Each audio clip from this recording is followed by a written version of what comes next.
Hello everyone. In this particular video lecture, we shall explore that what is the need of compensating winding in case of DC machine. Actually, this compensating winding, which is used in some of the DC machines, is a specialized feature of DC machine. I mean to say, it is not a regularly or commonly occurring feature of DC machine. Only in those DC machines which will be used in industrial applications where severe duty cycles is needed, there only you will find that the compensating winding is used in the DC machine.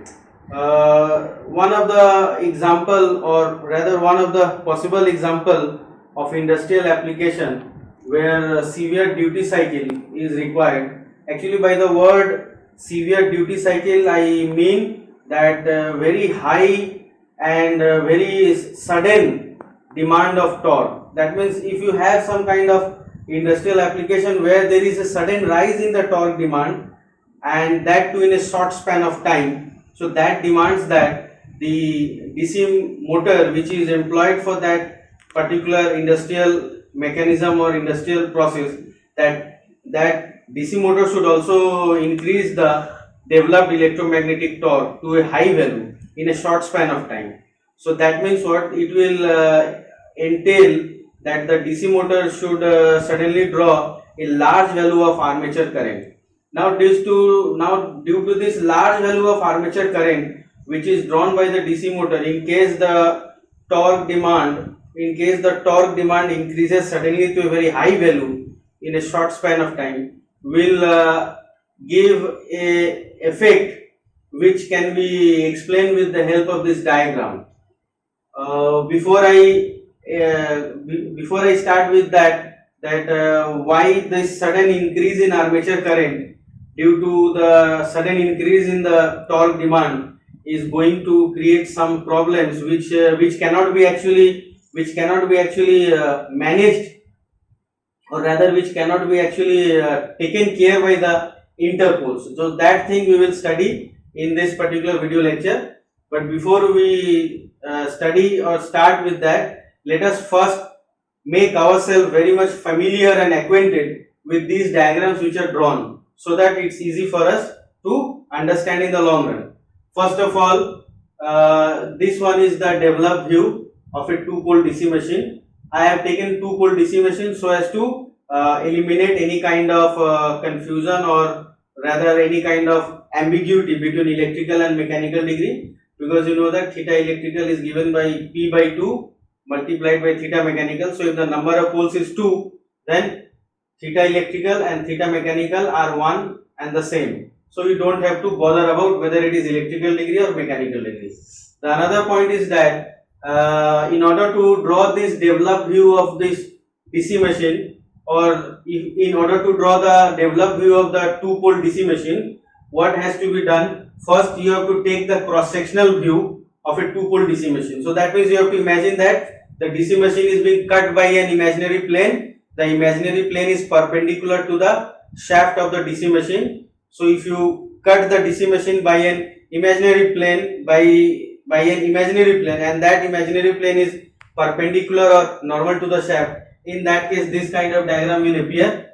Now I do apologize for not drawing the entire diagram over here due to the shortage of space, but however you can make some sort of sense by looking at this diagram. You see, in this particular diagram I have indicated the main pole, that is south pole here. Main south pole is indicated here, and the interpole having south polarity is indicated here. So what are missing? North pole, I mean to say main field pole, north pole is missing, which should have been shown 180 degree opposite to this south pole, that means over here, that is missing. Another is interpole having north polarity, which should have been shown just 180 degree opposite to this interpole having south polarity. That means there should have been a interpole over here, that is along this interpolar axis, having polarity north pole. So these two things are missing.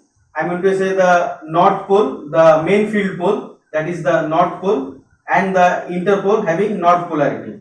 So out of the 4 poles, that means 2 south pole, one belonging to the main field pole, another belonging to the interpole, are indicated in this cross sectional view of 2 pole DC machine, whereas the main field pole having north polarity, we should have been shown here at the bottom. Just 180 degree out of this south pole is not shown here, and another interpole having north polarity, we should have been just 180 degree away from this south interpole should have been shown here. So these two are not shown. Barring these two, everything has been indicated. Now what has been done? You will find that in order to take the developed view, we have to start from somewhere. So if you look at this particular diagram, you will find that the interpole region, the interpolar region or the interpolar axis is the point from where the developed view has been started to take.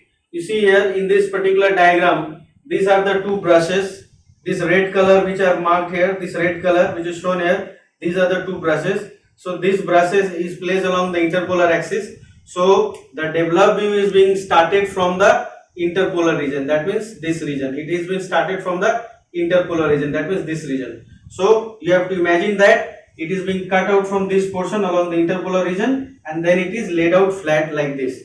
So obviously you are starting from here, so we will encounter the interpole south, or the interpole having south polarity will become, the interpole having south polarity will be coming first, so it is coming here. Then after that you will have the main pole which is having south polarity, that means this one. After this main pole south polarity, there would be a north pole interpole here which is not shown here. There would be a interpole having north polarity here, that is to come after the south pole. So that is this north pole. Again after this north interpole, there will be a main field pole having north polarity. So this is the main field pole having north polarity. And again when you come here, you will get the half portion of the interpole having south polarity. So you see, half of the interpole having south polarity, half of the interpole having south polarity, that is this portion, is indicated here, and another half of the interpole having south polarity, that means this part, is indicated here. So this is our developed view of this 2-pole DC machine. So what are the steps involved? First we have to draw the cross-sectional view. Of course the cross-section has to be taken along a plane which is perpendicular to the shaft, and then after taking the cross-sectional view, you cut the cross-sectional view, or rather I should say, imagine that the cross-sectional view is being cut at a point. Of course that point is interpolar axis here in this particular case. In this particular case we have started the developed view. In this particular case we have started the developed view from the interpolar axis. So it is being cut along the interpolar axis and it is being straightened up and it is laid out flat like this. So this is the developed view. Now one point must be noted here, and what is that point? Please notice that the air gap length along the interpolar axis, that means this is my armature core, this is my armature core, this thing is your armature core which is here. Let me write it. This is my armature, this is my armature core. So, and of course you see, you look here, what was the direction of motion assumed? That the direction of motion was assumed to be in clockwise direction.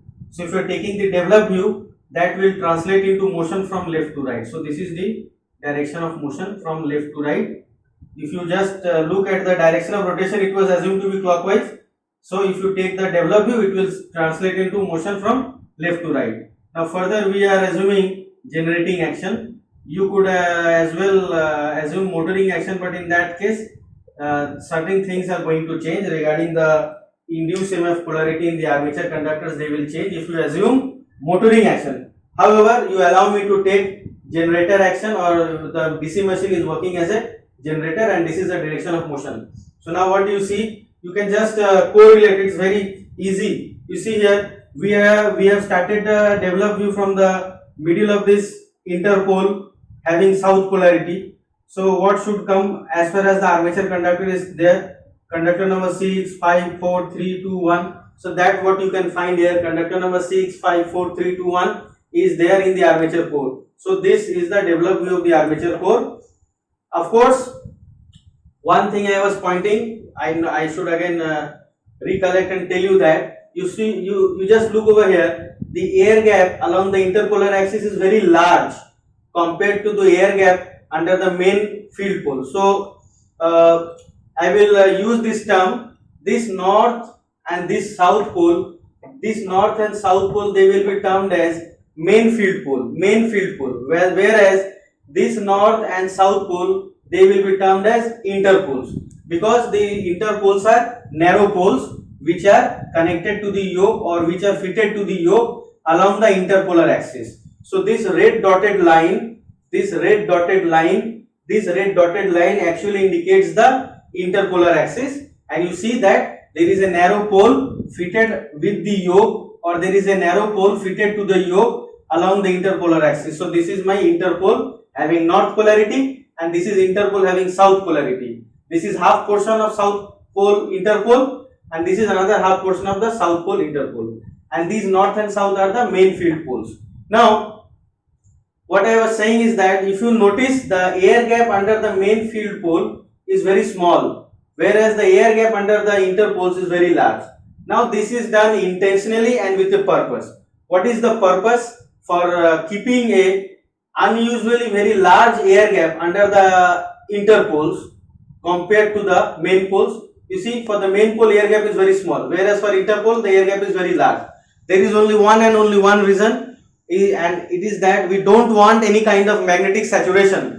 We don't want any kind of magnetic saturation to occur at the interpoles or at the iron portion of the interpole. That means we want that the interpoles should always work in the linear portion or the linear zone of the magnetic circuit. We want that the iron portion of the interpoles, they should not get saturated, and this is important from the point of view of that if you want a linear relationship between flux and MMF, that is magnetomotive force, in that case the magnetic circuit should not be saturated, it should be unsaturated, and that will ensure that if the magnetic circuit is unsaturated for the interpole, that will ensure the proper functioning of the interpole. What is the function of interpole? Interpole function is to cancel the armature MMF, but only along the interpolar axis, and as well as its function is to develop a flux along the interpolar axis such that in that flux a rotational EMF is induced in the commutated coil. So that rotational EMF induced in the commutated coil due to the flux created by the interpole will help in cancelling out the reactance EMF which is induced in the commutated coil. Now what we should then focus next is that this cross and dot which is shown for the armature conductors, they are in accordance with our assumption. What was our assumption? Our assumption is that we have assumed generating action. So there is a prime mover which is driving the armature of the DC generator in clockwise direction. Since we have taken the developed view, so the clockwise motion will translate into motion from left to right. So if the direction of motion is from left to right, so my thumb should be pointing from left to right. Now for south pole, lines of flux should enter the pole face. So right hand index finger should point towards the south pole face. So you see the middle finger is pointing out of the board. That means the conductors on the south pole will have dot induced EMF polarity. So obviously if conductors under south pole are having dot induced EMF polarity, for north pole it will be cross. So now what is our actual topic of discussion in this particular video lecture? Actually we want to find out that what is the performance or what can be the effects of the DC machine when it is loaded suddenly to a high value. I was just talking that in case suppose the DC motor is used in a steel rolling mill. So where what happens when the steel roller has to compress a lump of steel which is known as billet, in that particular moment when it has to crush or compress the lump of steel, the torque demand goes up very high. So in order to meet up that high torque demand, the DC motor will try to draw high armature current from the supply lines. So when high armature current is drawn from the supply lines, that will give rise to very predominant and very strong armature reaction effects, because the armature reaction effects, or rather the armature flux, it depends on the value of armature current which is flowing through the armature coils. So if the torque demand goes up to a very high value in a short span of time, in that case the armature current should also go to a high value. So that high value of armature current is going to cause a very predominant and very stronger effect of armature reaction, and that includes the distortion of the field flux under the pole faces. We have studied armature reaction. So while studying armature reaction, we have seen that one of the effect of armature reaction was to shift the magnetic neutral axis, that is the MNA, along the direction of motion in case of generating action. But if you look at these two waveforms, you please focus on these two waveforms. One is shown by this red color, another is shown by this green color. So the red color is belonging to air gap flux distribution at no load condition. That means when armature current is zero, only field current is flowing. Whereas this green one, it belongs to the air gap flux distribution at load. That means when the DC machine is loaded, in that case armature current cannot be zero. So at that point of time, both armature current is flowing as well as the field current is flowing. So that means air gap flux will be equal to the summation of field flux plus armature flux. But at no load condition, since armature current is zero, so air gap flux equals only the field flux. So we say that air gap flux distribution at no load, which is shown by this red color, can be also called it to be the flux distribution due to the field winding current, because at no load condition armature current is zero, so there is no armature flux, only field flux is there in the air gap. So that's why air gap flux distribution at no load is this red one, which can be also termed as the field flux distribution. Whereas this green colored one waveform, which is indicated, this green color waveform is the air gap flux distribution at loaded condition or at load, because at load condition armature current is having some finite value, so there will be both armature flux as well as field flux in the air gap periphery. So that armature current armature current and field current which is there during the loaded condition will create both the flux, field flux and armature flux, and they are going to be get added up if you want to find the air gap flux. So we have seen this thing while studying the air gap flux distribution, that at the leading pole tip there will be subtraction and at the trailing pole tip there will be a addition. So let us just recapitulate in brief how to find which is leading and which is trailing pole tip. You move from this brush to this brush, but maintaining the direction of motion. So what is the direction of motion? From left to right. So I move from this brush to this brush from left to right. So I will encounter this pole tip first. So this is leading pole tip. I will encounter this pole tip later on. So this is trailing pole tip. Again you move from this brush to this brush. Okay. So what you will let us name it equal so that we can communicate in a better way. Let's name it. Let us say this is our brush B and this is our B dash. So now what is this? This is our brush B dash. This is our brush B dash. Let me name it B dash, and this is brush B, and this is also brush B, the half portion of brush B. Okay. So now if we are moving from brush B to B dash, then this pole tip comes first. So this is the leading pole tip. This is the trailing pole tip. Likewise, you move from brush B dash to B, you will find this pole tip earlier or coming first.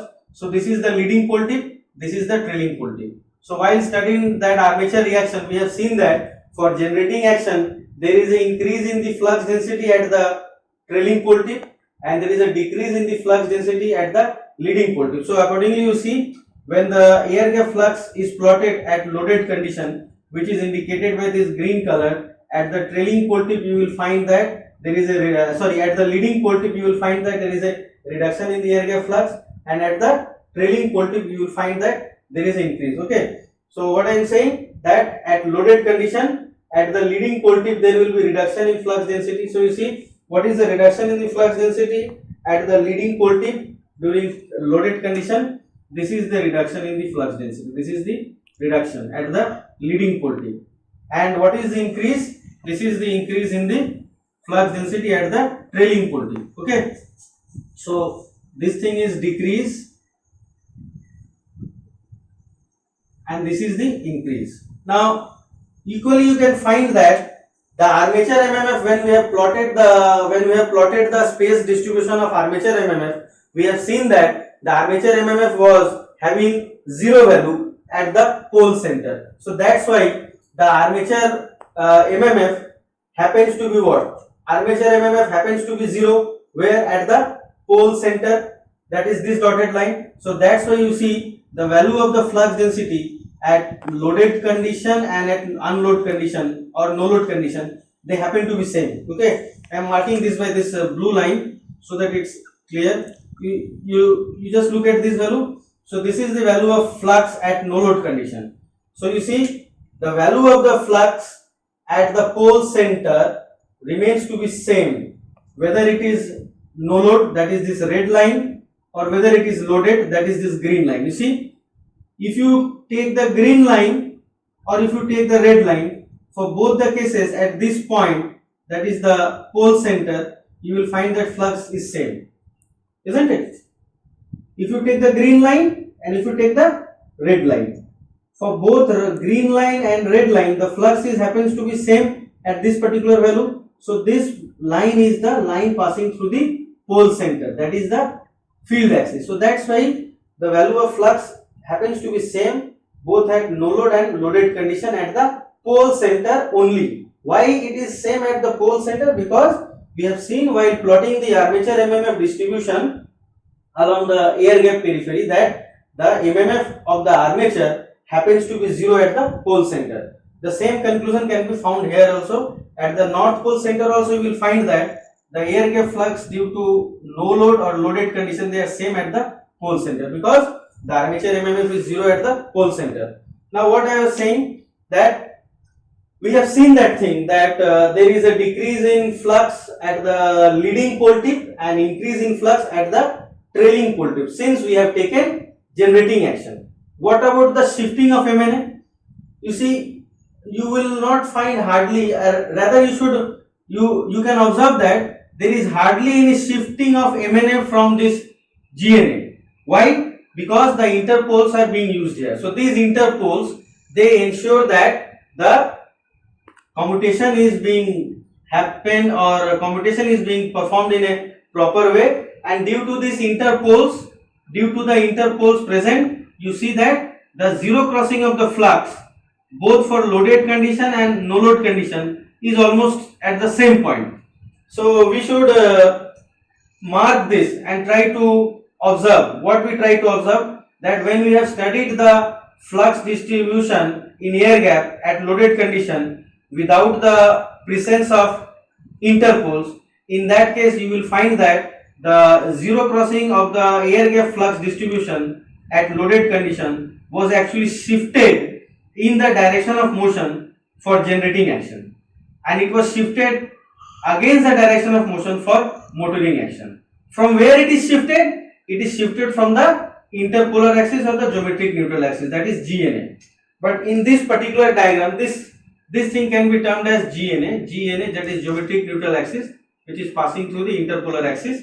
So what you see in this particular diagram, that the zero crossing of the flux distribution at no load shown by red line and zero crossing of the flux distribution at loaded condition shown by the green line, they are crossing the zero, or rather they are having this zero crossing at the GNA, that is geometric neutral axis, that is the interpolar axis. However, if you do not use these interpoles, in that case you will find that the zero crossing of the green curve, which is the flux for loaded condition, will get shifted in the direction of motion for this generating action. That means the zero crossing will not take place here, it will take place some point here, that is it will be shifted in the direction of motion because we are taking generating action. And in case of motoring action, the zero crossing will shift. In case of DC motoring action also, the zero crossing will shift, but it will shift against the direction of motion, that means in this position. So that zero crossing will not be the GNA in case we do not use the interpole. So since we are using the interpoles here,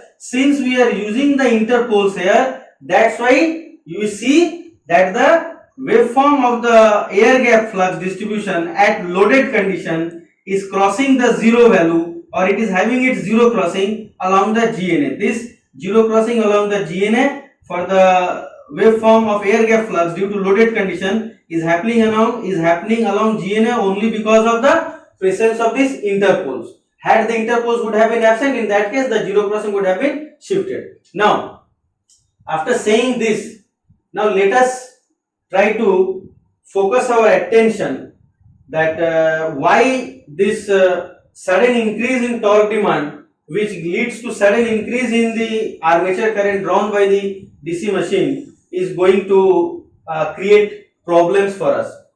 You see, if suddenly there is a rise in armature current, so armature current will become more because there is a sudden rise due to the sudden rise in the torque demand. So if armature current is higher, then armature flux is also higher. So the effect of armature flux, or rather the armature reaction effect, becomes even more stronger and predominant. So that will lead to a large distortion of the air gap flux. So due to this large distortion of the air gap flux, what will happen? At the leading pole tip it will decrease, and at the trailing pole tip it will increase. Again at the leading pole tip it will decrease, again at the trailing pole tip it will increase. Now it may happen that when this substantially huge distortion of the air gap flux is taking place due to the predominant and increased effect of armature reaction, what happens that the flux density at these pole tips, that is at trailing pole tip of south pole and the trailing pole tip of north pole, they get increased to a higher value due to this distortion of the air gap flux. And this distortion of the air gap flux is happening due to the armature reaction or the armature flux.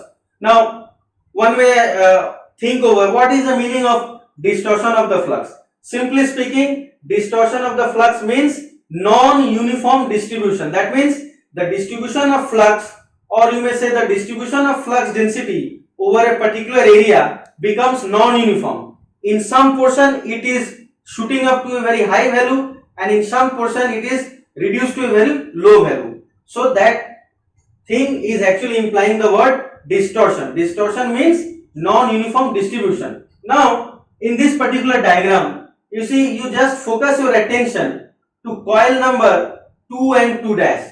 So this coil number 2 and 2 dash, which is placed in the armature core, this coil number 2 and 2 dash, which is placed in the armature core, they are in a position which is falling under trailing pole tip of south pole and trailing pole tip of north pole. It can be easily seen. What can be easily seen? That the coil 2 dash, you can also correlate here. That coil 2 dash, they are the two sides of a same coil. You can look at here. This is coil 2, this is coil 2, and this is coil 2 dash. You see, coil 2 dash, coil 2 dash, they are diametrically opposite place. So they are the same sides of a single coil. So this coil 2 dash is lying where? Coil side 2 is under the trailing pole tip of south pole, and coil side 2 dash is under the trailing pole tip of north pole. So these two coil sides, coil side 2 dash is under the trailing pole tip of south pole and trailing pole tip of north pole. So what do you expect? EMF induced in this coil 2 dash is maximum due to distortion of flux distribution. You see, if you look at the green color waveform, which is showing the flux distribution at loaded condition, there is a huge distortion, and due to this huge distortion or non-uniform distribution, there is a increase in the flux at the trailing pole tip of south pole. That means it is linking the coil side 2, and at the trailing pole tip of north pole, that means it is linking coil side 2 dash. So EMF induced in coil side 2 dash will be very high due to this increased flux density for these two particular points, at the trailing pole tip of south pole and at the trailing pole tip of north pole. So that will give rise to a high value of induced EMF, because you know that EMF induced in a coil is given by what? EMF induced in a coil, you can just look over here. Let's say if this is my coil side, if this is my coil side 2 and this is coil side 2 dash. So this is under which pole? South pole. Coil side 2 is under south pole. Coil side 2 dash is under north pole. Okay. So coil side 2 dash is under north pole. So here EMF will be induced given by what? BLV. Here also EMF will be induced given by BLV. Okay. So if you consider the polarity, for south pole it will be minus plus. So for north pole it will be opposite. That means minus plus here. So if you add up these two in a closed loop by applying KVL, you will find that minus plus rise plus, again minus plus rise plus. So there will be a voltage of 2 BLV across the coil terminals of this armature coil. There, how much EMF is induced then? Across the coil terminals it will be 2 BLV. Now these two ends of the coil will be connected to some commutator segment. That's the point we should now think over. That these two ends of the coil will be connected to some commutator segments. So those two commutator segments will be adjacent or side by side commutator segments, or they will be adjacent commutator segments. Because for lap winding, the two ends of a particular coil are connected to two consecutive commutator segments. So between those two commutator segments, there is only a mica insulation which is having thickness of 0.8 mm. Now, what has to be thought of is that the air which is surrounding the commutator surface, or the air in the vicinity of the commutator surface, is fairly ionized due to the spark which is happening between the commutator and brush due to any reason. So due to that sparking thing, what happens? Due to that spark occurring at the commutator and brush contact, the air which is surrounding the commutator surface is fairly ionized. So what happens? Usually a voltage of 30 volts to 40 volt is maximum permissible voltage, or rather the potential difference of 30 volts to 40 volt. 30 volts to 40 volt is the permissible potential difference which can be accepted between two consecutive or between two adjacent commutator segments. So what happens? Due to this distortion, you see that due to this distortion of the air gap flux, you will see that EMF induced in the coil 2,2 dash happens to be more compared to the EMF induced in the other coils, because other coils, if you take, they are not having that much high value of flux density. For example, you take coil side 5 and 5 dash.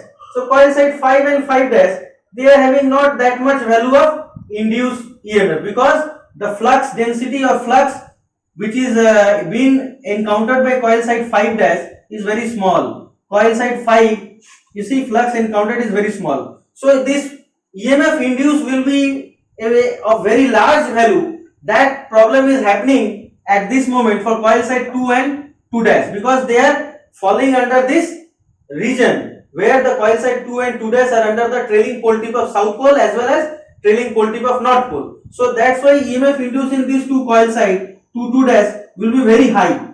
So these two ends of the coil side are connected to some commutator segments.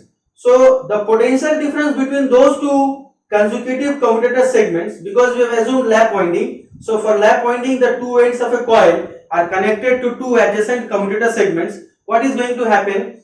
A huge or large potential difference will be created between those two adjacent commutator segments. So that will give rise to some sort of flashover or sparking between those two commutator segments, because the air around the commutator surface is fairly ionized. So this spark can spread to the nearby commutator segment also. This sparking for these two particular commutator segments which are connected to coil side 2 and to coil side 2 dash. What we are talking about? We are talking about that particular commutator segment which is connected to coil side 2 and coil side 2 dash. What is going to happen? If you are considering those two consecutive or adjacent commutator segments which are connected to coil side 2 and coil side 2 dash, a potential difference will be there, or rather there will be very large potential difference due to that explained phenomena that these two coil side 2 dash are under the increased value of flux density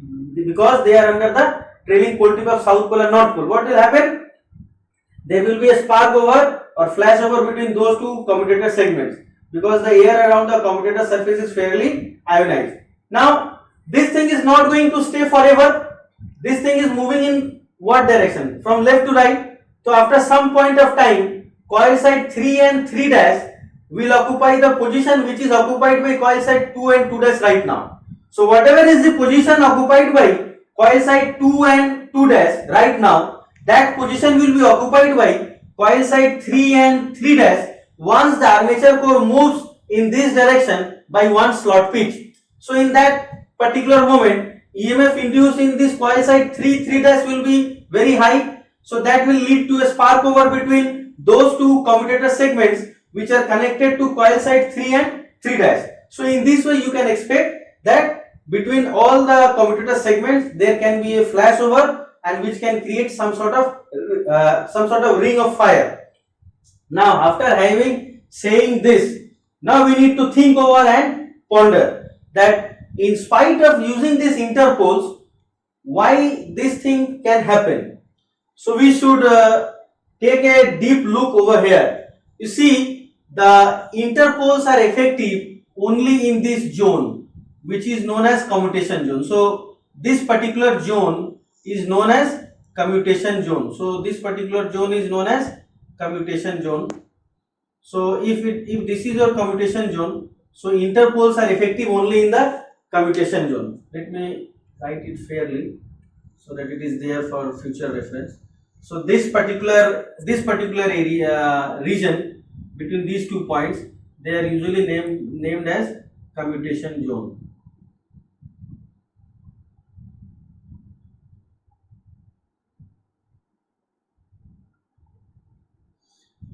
So this is your commutation zone. So interpoles are active only in the commutation zone. So interpoles are not going to be effective outside the commutation zone. So outside the commutation zone, interpoles are not going to cancel or nullify the armature MMF. So interpoles are only going to nullify or cancel the armature MMF where? Only along the interpolar region or only in the commutation zone. But outside the commutation zone, interpole MMF has got no effect on armature MMF.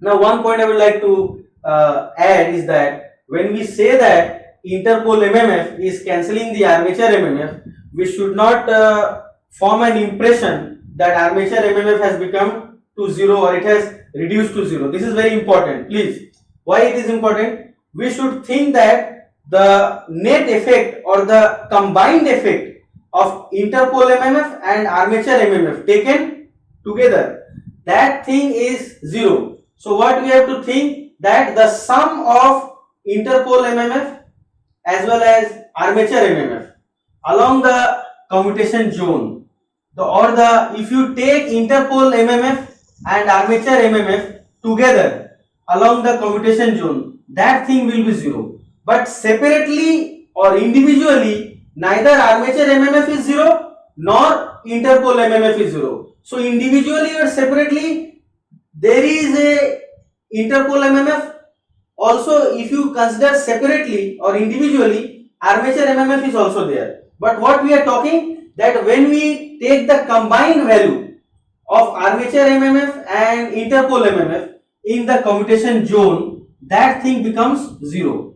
So combined value means we have to take together. What we have to take together? Together we have to take the value of interpole MMF as well as armature MMF, where in the commutation zone. So that thing will be zero. But individually they won't be zero. It's like some sort of, you can have a analogy that if you have two batteries with their positive terminals connected, so in that case what is the net EMF of the circuit? Since the two batteries are connected with both positive terminals, like this one, say this is my one battery and this is my another battery. So what do you see? That this is your negative terminal, this is positive terminal, this is your positive terminal, this is negative terminal. So what is the net EMF here? Net EMF is zero. Net EMF is zero in this circuit. However, because the plus and minus they are getting cancelled. However, individually the EMF is not zero.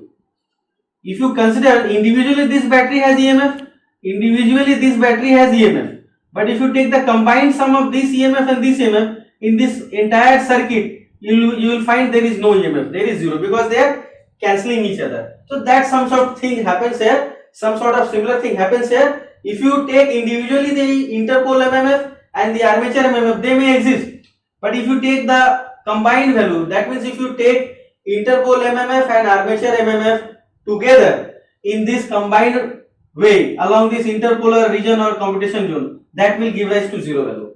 Now after saying this thing, we need to think over that what can be done, or rather what is the cause. So you see, if you again come back to this waveform, so if you come back to this waveform, what do you see? That the distortion of the air gap flux under the pole faces, or there is a, you see, high increase at the trailing pole tip, or there is a high decrease at the leading pole tip. Again here also there is a high increase at the trailing pole tip and high decrease at the leading pole tip. So this distortion of the air gap flux under the pole faces, that is the root cause for this kind of flashover between the commutator segments.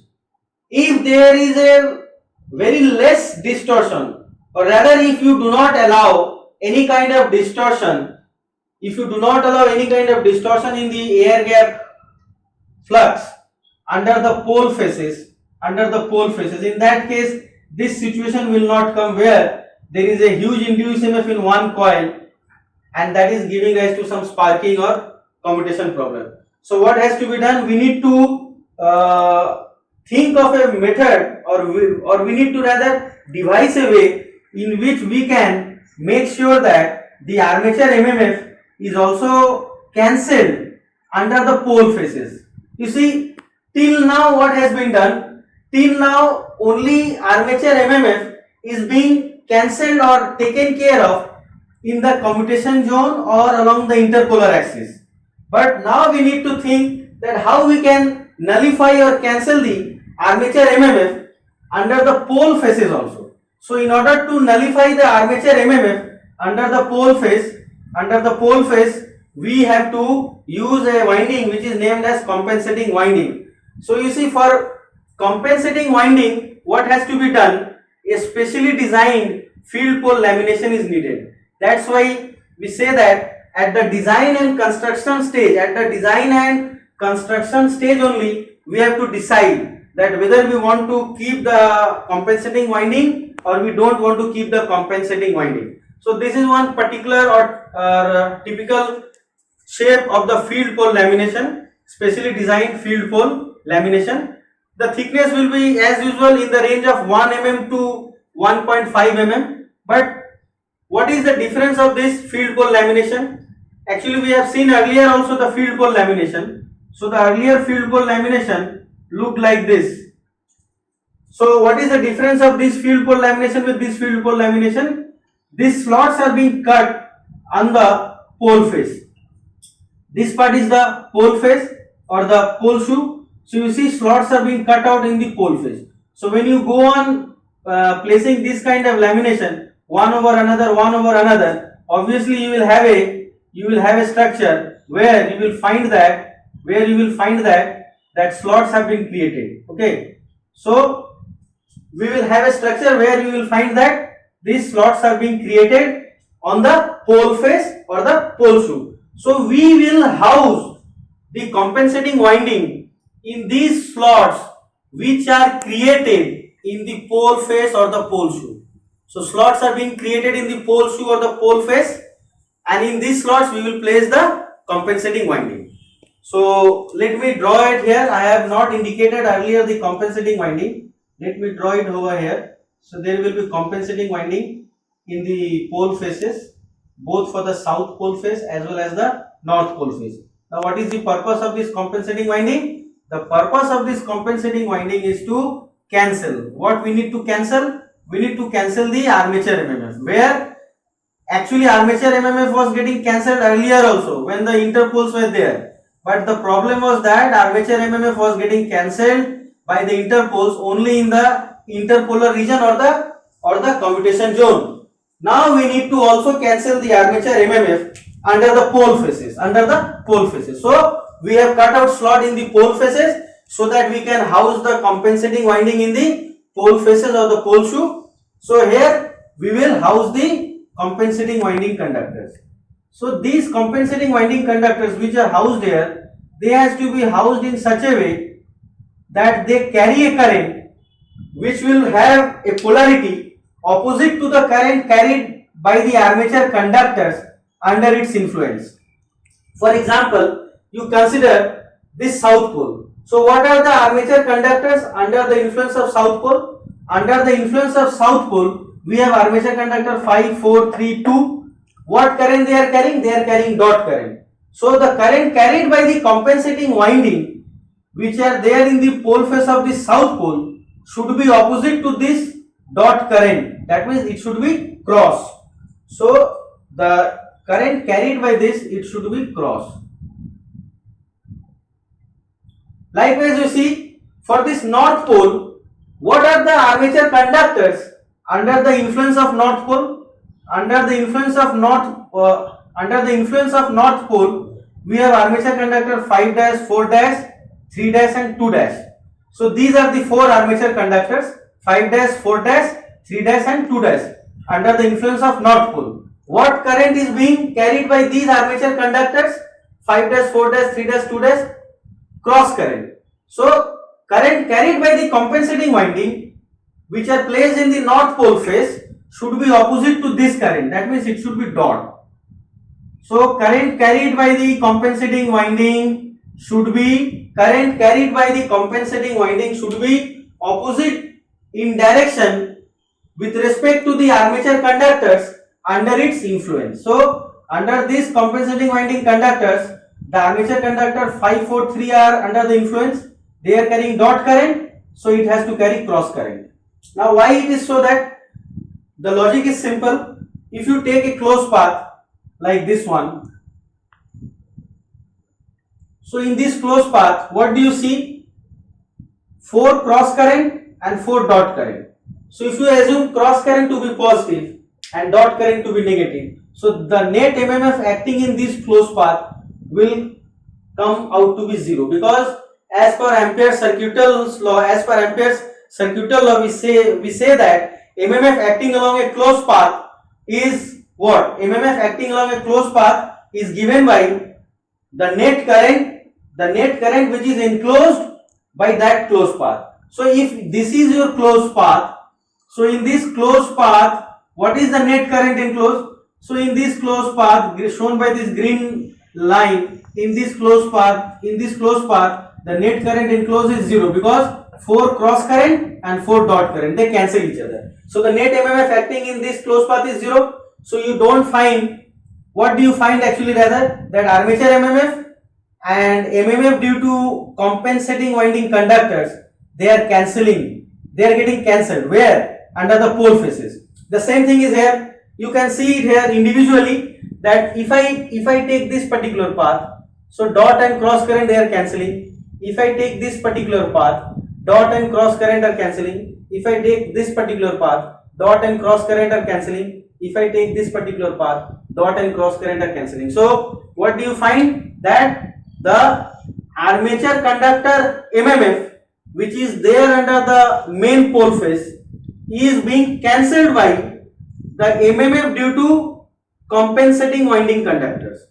So MMF due to the compensating winding conductors is cancelling the MMF due to armature conductors under the pole faces. So what we say, that the effect of armature MMF has been taken care of. Or rather we should say that the armature MMF has been cancelled under the pole faces. From whom they are getting cancelled?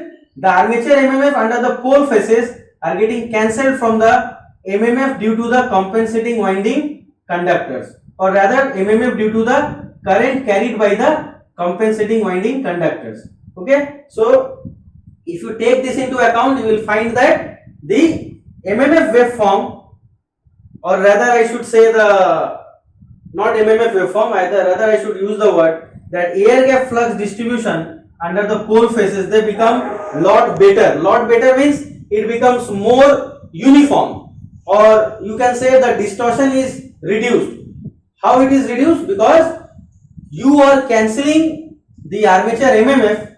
You are cancelling the armature MMF under the pole faces, by the MMF due to the current carried by the compensating winding conductors, like this one. Now, one thing you can actually notice here is that if you place the compensating winding here, or let me just draw the MMF waveform due to the armature conductors. So this is my armature conductors. So dot cross, if you draw the MMF like this, so dot means what? It is leaving the board. So this is the direction of arrow. So this is the direction of arrow. Now if you draw the MMF waveform for, say, let's say this is our south pole and these are your cross current. So if you draw the MMF waveform cross, you will see what is the direction of the flux through the pole face. It is in this direction. So now you compare. You see, I have drawn the flux waveform due to armature current through this south pole face. I have drawn the flux direction. Due to the armature conductors under the south pole face. So inside the south pole face, it is directed from right to left. Here I have drawn the flux due to the compensating winding current, which is cross. Here the compensating winding conductors are shown to carry cross current because the armature were carrying dot current. So now if you plot the lines of flux, it is in this direction. So clearly you see in the pole faces the direction of flux due to the armature conductors and the direction of flux due to the compensating winding conductors, they are in opposite direction. You just compare these two diagrams, this one and this one. So this is the direction of flux due to armature current, where it is directed inside the south pole face from right to left, and this is the direction of flux due to compensating winding conductors, or rather current carried by the compensating winding conductors. So what is the direction of flux from the south pole face? Left to right. So they cancel each other in the south pole face. Likewise, you can show it for the north pole face. Okay. So one thing I didn't mention, I should have mentioned, is that here we have taken cross current to be positive and dot current to be negative. That's why you have seen that flux density on the south pole is coming to be negative and flux density on the north pole is coming to be positive. So this flux density on the north pole was taken as positive and flux density on the south pole was taken as negative.